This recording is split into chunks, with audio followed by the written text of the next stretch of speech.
नमस्कार दोस्तों, हमारे चैनल वेद संसार में आपका स्वागत है। दोस्तों, आज हम अपने वीडियो में आपको बताएंगे योगिनी एकादशी व्रत का महत्व, कथा और व्रत विधि।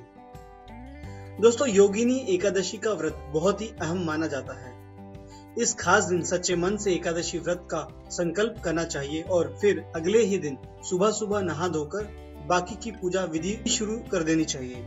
बता दें कि इस दिन भगवान विष्णु नारायण और भगवान श्री लक्ष्मी नारायण जी के रूप का धूप, दीपक, फूल एवं फलों के साथ साथ पवित्र भाव से पूजा करनी चाहिए। ध्यान रहे कि सारा दिन अन्न का सेवन किए बिना ही सत्कर्म में अपना समय व्यतीत करना जरूरी होता है और इस दिन भूखे को अन्न तथा प्यासे को जल पिलाना नहीं भूलना चाहिए।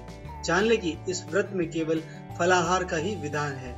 वहीं रात को खास करके घर के पास के मंदिर में दीपदान करें और याद से प्रभु नाम का संकीर्तन करते हुए जागरण करें। दोस्तों, आगे जानते हैं व्रत का पुण्य फल।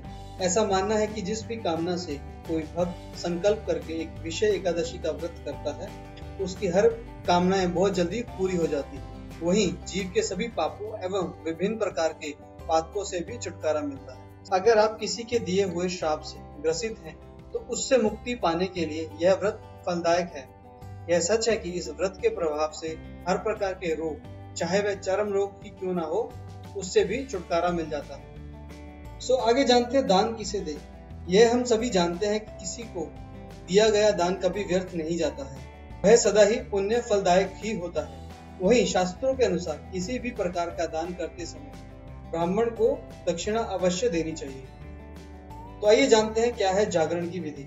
ध्यान रहे कि इस एकादशी व्रत में रात्रि जागरण की अत्यधिक महिमा मानी जाती है। यही नहीं, स्कंद पुराण के अनुसार जो लोग रात्रि जागरण करते हुए वैष्णव शास्त्र का पाठ करते हैं, उनके करोड़ों जन्मों के पाप एक पल में नष्ट हो जाते हैं। तो दोस्तों, आगे जानते हैं एकादशी से जुड़ी हुई कथा। कहते हैं पद्म पुराण के अनुसार स्वर्ग लोक में इंद्र की अलकापुरी में यज्ञों के राजा कुबेर रहा करते थे। शिव के भक्त थे कुबेर। उनके लिए रोज हेम नामक उनका माली आधी रात को फूल लेने मानसरोवर जाया करता था और सुबह राजा कुबेर के पास पहुंचता था। एक दिन की बात है, जब माली हेमरात को फूल तो ले आया, लेकिन वह अपनी पत्नी के प्यार में ऐसा खो गया कि वह अपने घर पर विश्राम के लिए ही ठहर गया। सुबह सुबह जब राजा कुबेर के पास भगवान शिव की पूजा आराधना करने के लिए फूल मौजूद नहीं होने पर राजा गुस्से में लाल हो गए और तुरंत अपने सेवकों को कारण बताने के लिए हेम माली को बुलाकर लाने का आदेश दे डाला। वहीं हेम माली से कारण पता लग जाने पर राजा कुबेर ने क्रोध में आकर उसे शाप दे दिया कि तुझे स्त्री वियोग सहन करना पड़ेगा और मृत्युलोक में जाकर कोढ़ी होना पड़ेगा। कुबेर के शाप से हेम माली स्वर्ग से पृथ्वी पर जा गिरा और उसी क्षण कोढ़ी भी हो गया। भूख प्यास से तड़पता हुआ वह दुखी होकर वह भटकते हुए एक दिन मार्कंडेय ऋषि के आश्रम में जहाँ पहुंचा और राजा कुबेर से मिले शाप के बारे में उन्हें विस्तार से बताया। हेममाली की सारी बातें सुनकर मार्कंडेय ऋषि ने उसे आषाढ़ मास की योगिनी एकादशी का व्रत सच्चे भाव और पूरे विधि विधान से करने की सलाह दी। बता दे कि हेममाली ने व्रत किया और उसके प्रभाव से उसे राजा कुबेर के शाप से भी मुक्ति मिल गई।